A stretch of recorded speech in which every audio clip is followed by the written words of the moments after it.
getting in maximum security, and the riot popped off right 2 weeks when I was in there. There was 14 people killed. The main boss was decapitated, and they were playing basketball in with his head. Bro just said they was playing basketball with his head. What kind, bro? You gotta be really fucking sick to do some shit like that, bro.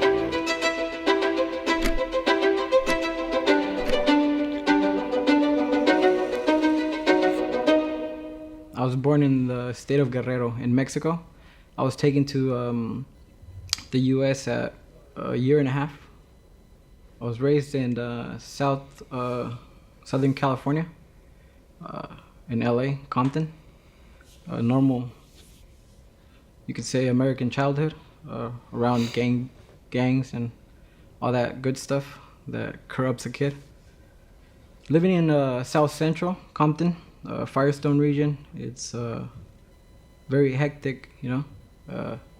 Growing up, you have to be careful where you're walking, what colors you're wearing, because obviously there's a lot of mugging going on, theft, Grand Theft Auto, gang banging, shootouts. So it's you're under a lot of stress the majority of the time.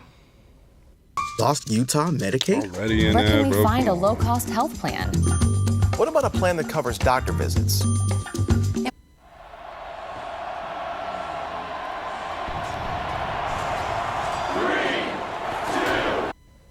How did it kind of happen that you got involved in crime? Growing up in a broken family, the circumstances of why my father went to prison that pushed me towards gangs, towards committing crimes. I was in a way looking for a way out. So my father basically he raped my sister when we were young. God damn, bro. The stress of seeing that obligated me to try to kill him. Stabbed my dad a couple times. Damn, Obviously, bro. I was barely 12. So I think that's the main reasons why I was trying to just get out of my own world because of the destruction that my own father had done. My father ended up doing 16 years in Avenal State Prison. Left us when we were really young. My mom being Mexican and not being able to speak the language, because it's not easy living in a country where you don't even know the language, and not having any help from any family members. So that was what pushed me into crime, into gangbanging, into hustling for money. What kind of crime was it first, and how did it progress? First, there was home invasions, theft, normal petty theft. Just random licks, bro. Then Straight up. Just random licks. Moved on to moving certain amounts of drugs to different counties, depending on where the person that was in charge of the gang wanted you to move them. Anything to gun crime. How old were you at that point? Around 14, 15. Damn, bro. When you're in gangs, you know the heat that you're gonna get yourself involved. It's a lot of racial fighting going in because at the same time it's Mexicans against Mexicans or other Hispanic gangs. They kill one of yours, you go looking for one of them. That's how I ended up as a gunslinger or a hitman, well, however you guys want to call it, a sicario. That's how I got involved in gun crimes. At that age, I was still young and stupid. That's when I decided that, you know what, maybe I should try some luck in Mexico, maybe try to get away from gangs, get away from the violence without really understanding what violence was. I myself took the decision of going back to Mexico, trying to find something better for me in itself. At the age of 17 was when I decided to go back to Mexico. Obviously, it's not the same thing because culture differences. I was raised with Chicanos, Mexican Americans that spoke English, that spoke Spanish. Going back to Mexico where there's only Spanish-speaking people, The culture is different. You know, it's a little bit harder to involve yourself in society. So you're always looking out for people that look like you, that speak like you, and that act like you. That's how I ended up in Mexico. So what was it like in Mexico? It's a whole different world, and the violence that the human being is able to endure. To do is really unthinkable. You know, basically they were doing worse things that we could never imagine in a first world country, and it's more because of poverty. You know, of not trying to become something of themselves, making a name for themselves. Cartel de Sinaloa is one of the biggest ones in Mexico. Went to Sonora and I worked for the Sinaloa as well as a hitman. I worked in Morelos as well for another organization called La Familia Michoacana. And what does a hitman at a Mexican cartel do? You take care of the dirty work, you know. Obviously, they're always fighting routes towards the U.S.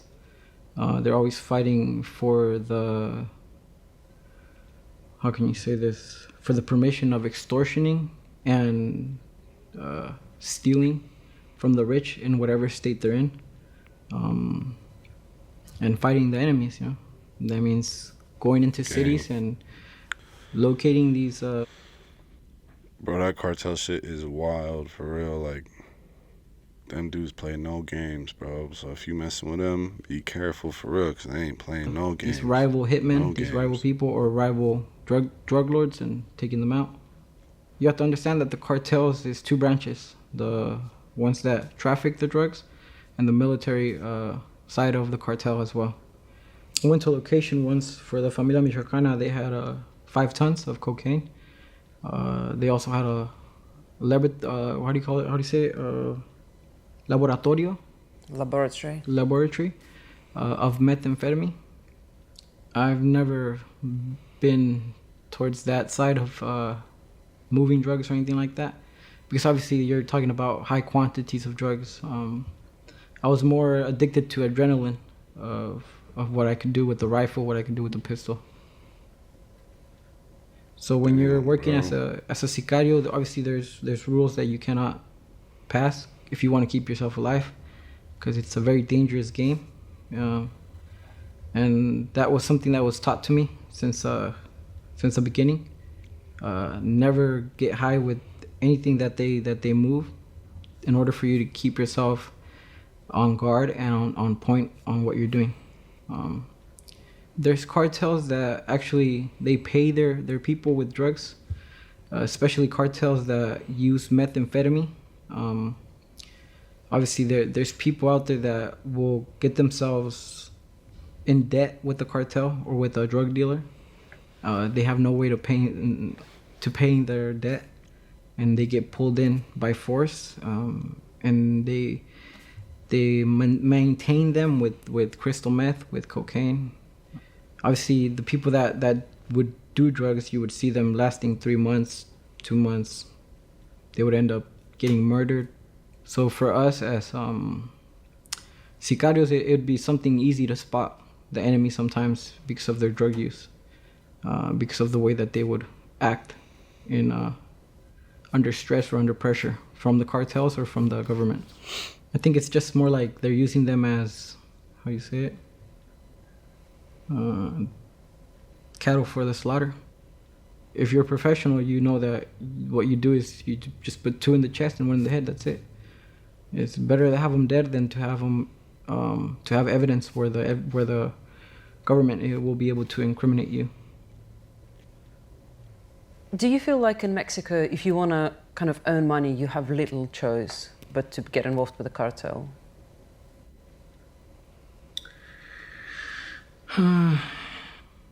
You can say in a way it is, because obviously a lot of the people that I met in the cartels didn't even finish their primary school, you know, because they didn't have the resources to look for a better education. In a part it is, you know, in a part it's not. It's more about the influence that society gives them, you know, the the type of music that they hear, what they see on TV. That's what they feel inspired to be like that. And when in reality, they have no idea what that life is all about. Were you ever scared for your life? Every day, that's how you live. Anybody that says that they're not scared of that type of life is probably lying, you know. I think being scared is very important in order for you to keep yourself alive. Every time that I would get close to somebody, that person would get murdered, and it was just a circle that was not ending. So Bro, that life would be wild. when talking to to live. people Seriously, that it are would be wild to in live. this environment, I'm sorry, y'all. I'm when like talking to invested in people this that story. think My that bad they're for not that like they're really gangsters reacting or to it, but they're if about you that still life, watching, you you can a tell real right one away for if they're real. lying or not, just by asking them what kind of weapon they use.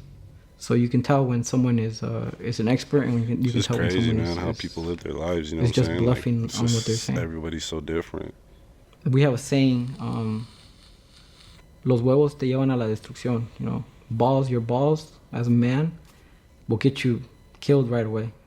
So you have to use the intelligence, and you have to use your balls, because obviously that's what it is, you know. You can't just be running around there thinking you're the biggest and the baddest, because there's always going to be someone bigger or badder than you. Is police connected to cartels? Yeah, definitely. Local police are 100%. State police, you could say 50-50. And it's basically the same law that Pablo Escobar told the government. Now it's plata o plomo, you know? It's money or lead, whichever one you want. There's certain cartels that don't really give them the option of giving them money. They rather give them lead and go to war. Because obviously it's more like a guerrilla type war, and whatever they can acquire from those state government, that means rifles, that means life jackets, that means whatever they can take off their dead bodies, they'll take, then rather than give them any money to bribe them. What That's was insane, the bro. That's most fucking violent insane. thing you've seen? I've seen a lot of violent things, and I would have to say this time it was a time where they picked up like around 12-15 people. Not all of them were enemies, you know. Sometimes you're in the wrong moment at the wrong time, and for hanging around with the wrong crowd, you get involved. And there was women and men. I didn't take part. Our group had just arrived in the ranch where this was taking place. Another group was obviously gonna was gonna execute them, but they were obviously recording everything to send a message to the rivals. And they went at it with axes and chainsaws. They dismembered everybody. Why would they do that? That's crazy, bro. That's fucking So, insane. Basically, they want to put out a message. You know, maybe this person took money away from the cartel, or they got involved in businesses where they didn't come through. In order to make sure that other associates don't follow the same route, they put them as an example. Once the society or the people where these people are operating, they see several heads appear in the morning with a big old message, or several pieces of bodies scattered around the city, then it's easy for you to go and ask for extortion from anybody. And they with the fear that might happen to them or to their family members, they will pay. I mean, I'll have to ask you, what was the most violent thing you've done yourself?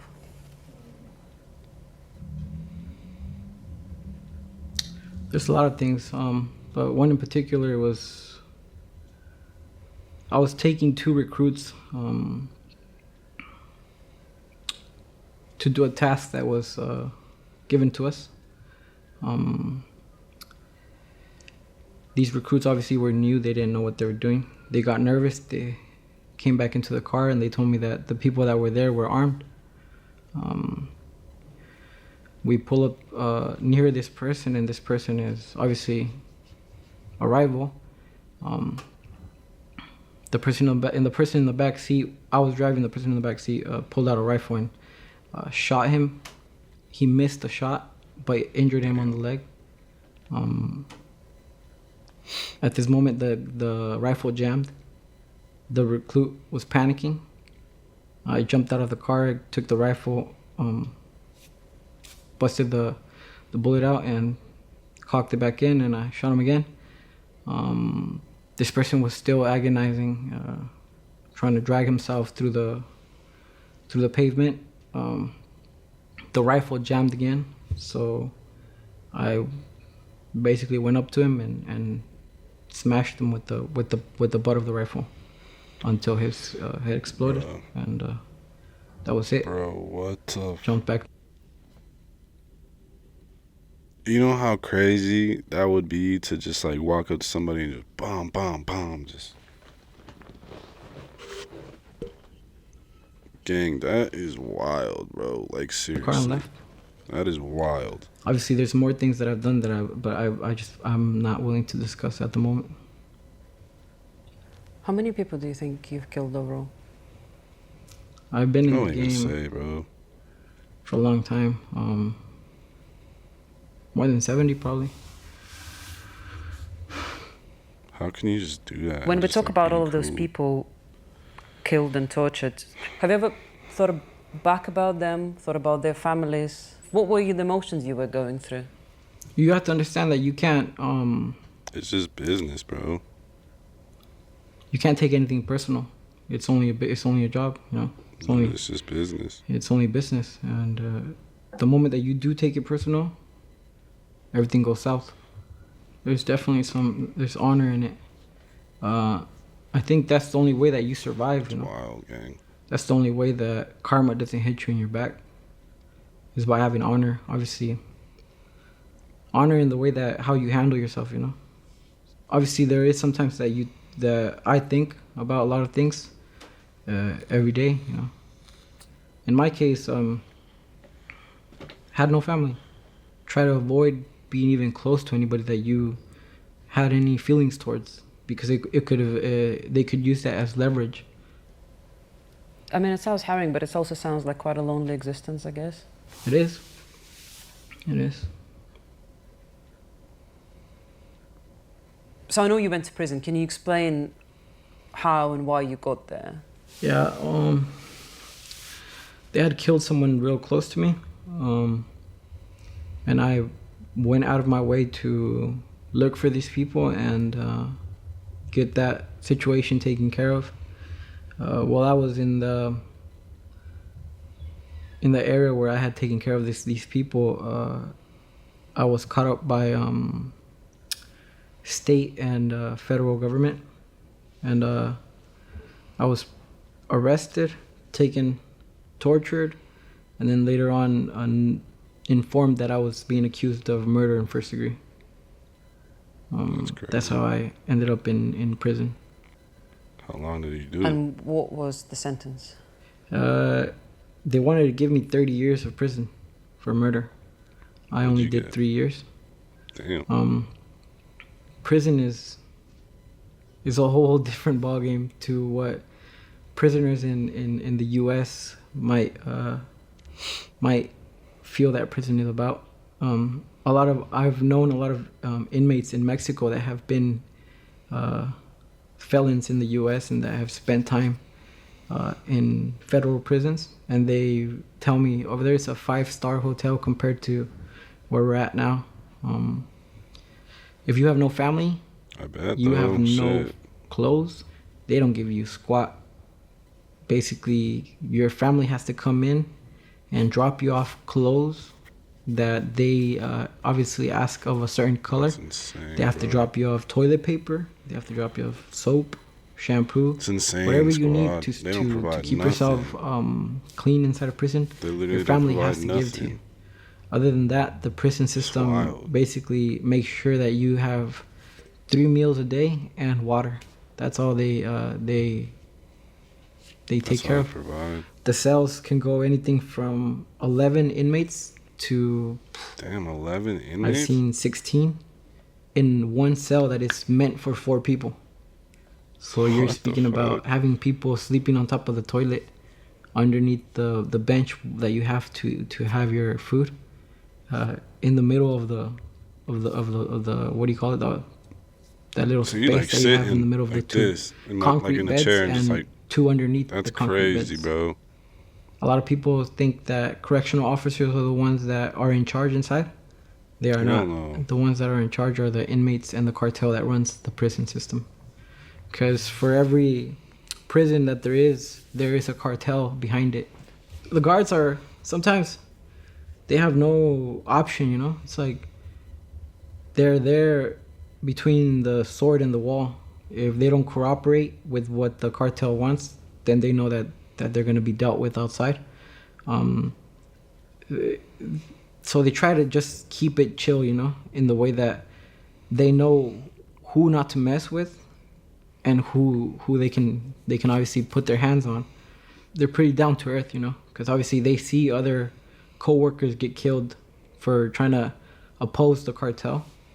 What they're doing is they're basically trying to survive and trying to get the best of it, because obviously there's a lot of bribery going on, and there's a lot of prostitution inside of prison as well with the inmates, like with the female inmates, because obviously there's prisons where there's female and male.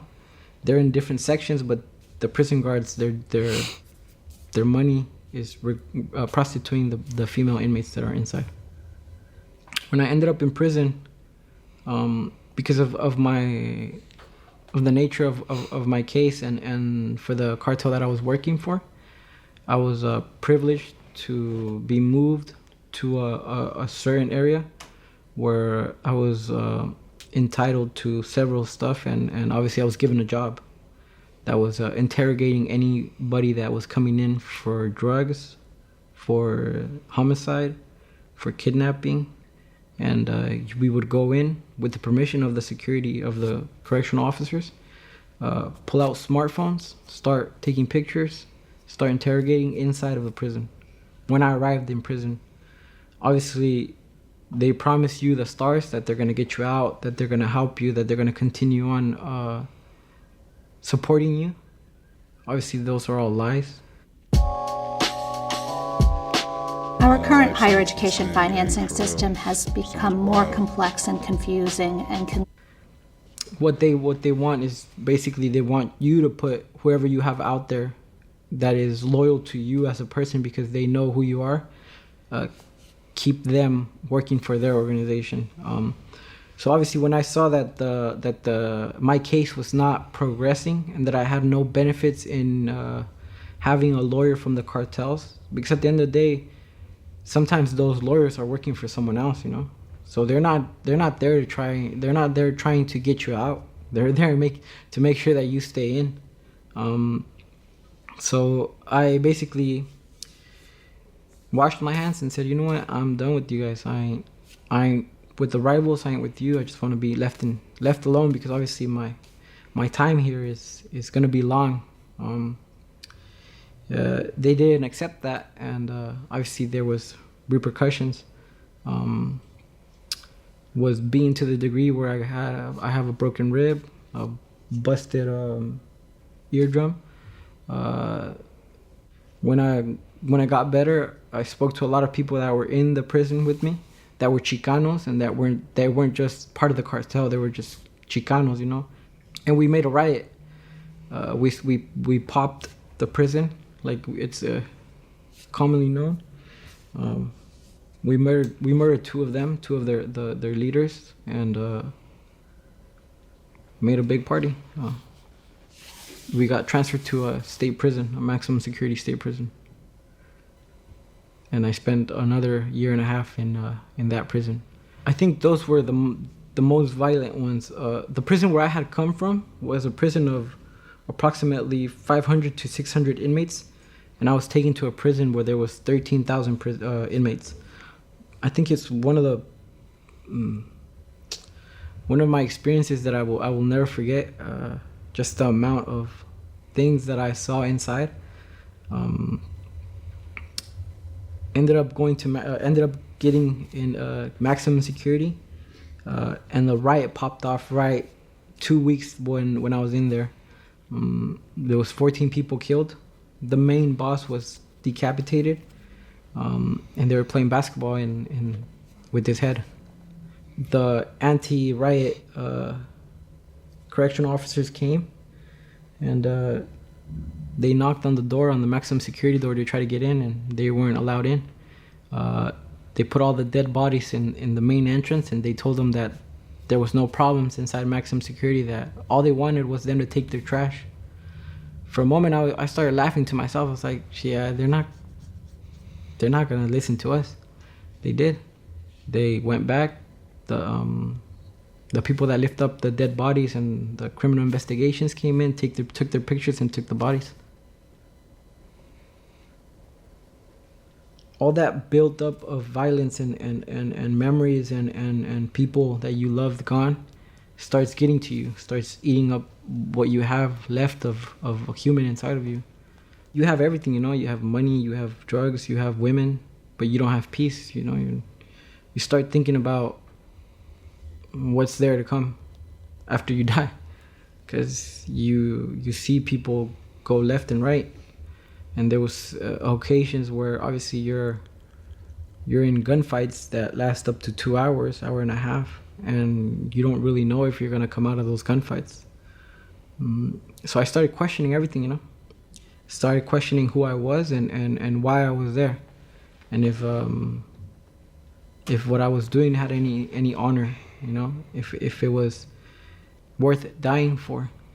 I wasn't about to go back to prison, so mentally I was preparing myself to obviously get murdered, you know, and end my life in combat. But like I said, I started questioning everything because of the level of stupidity of other lieutenants, and knowing how the game works, you know. You're just a pawn for the real people that are making money. They're not gonna worry for you. They're not loyal to you. You're just something that can be replaced by something else. I think that's when I realized that, you know what, I speak 2 languages. I speak English, I speak Spanish. I'm not someone that is stupid. I've been able to survive this long. Like there should be a purpose of why I'm still alive. Because in reality, I was looking for a way out, you know. I still had bottled up the emotions of living in a scarred family, and especially the trauma that you go when you see your own father do something like that. Like it was around January. It was cold. We were up in the mountains, and in my head, we were going into some conflict with another lieutenant that basically wanted to take what I had. So he was trying to get me killed at the same time. And it was That's crazy, bro. Killing the lieutenant and getting into more problems with the cartel and running. So for me, it's if I can put in any small seed of help in order for our future generations, I'd rather do that than anything else, than try to make money or try to be in a better position. I'm not worried about that because I've already been there, you know. I've had all the money in the world, and it doesn't really give you anything. You're still empty. I've grown up without a father, you know. I know the consequences of being alone in life and where it's led me. And I think Mexico has that problem that most of the families are broken up. You see kids running around 3 a.m, 4 a.m, you know. And sometimes they just need that extra motivation of someone that believes in them. So that's what's there for me right now. There is obviously quite a lot there. Do you think this has an impact on you? Do you think there's any PTSD or anything like that? Yeah, I suffer of PTSD, suffer insomnia, lack of emotion sometimes. Sometimes they tell me that I'm very cold. It's something that you can't just let go out of the blue, you know. I think it takes time to understand that you're no longer in that life, you know, and try to lower your guard, because obviously in that life you're always with your guard up. You don't really know how to deal with normal people. You don't know how to deal with your family. In my case, it's difficult to just try to pretend that all of that stuff has been left behind. when it hasn't. Does anything haunt you from all of those days?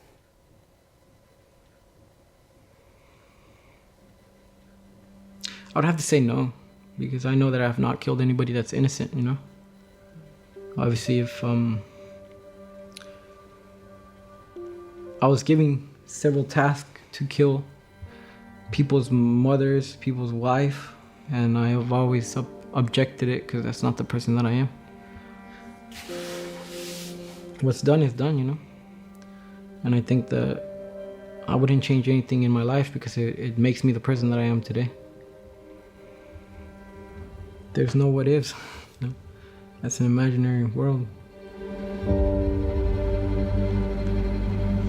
So wild ass story, squad. I know that was kind of another boring reaction, but it was just a really interesting story to listen to. But if y'all watched all the way to the end, or if you watch even for 10 seconds, I appreciate y'all, and I'll see y'all on the next one. Peace.